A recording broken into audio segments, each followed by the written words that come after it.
بسم الله الرحمن الرحيم.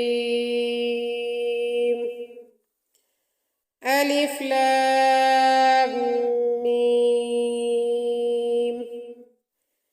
ذلك الكتاب لا ريب فيه هدى للمتقين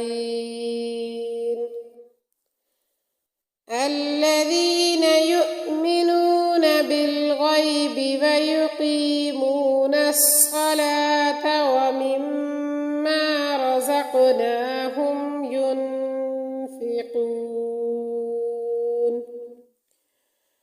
والذين يؤمنون بما أنزل إليك وما أنزل من قبلك وبالآخرة هم يوقنون.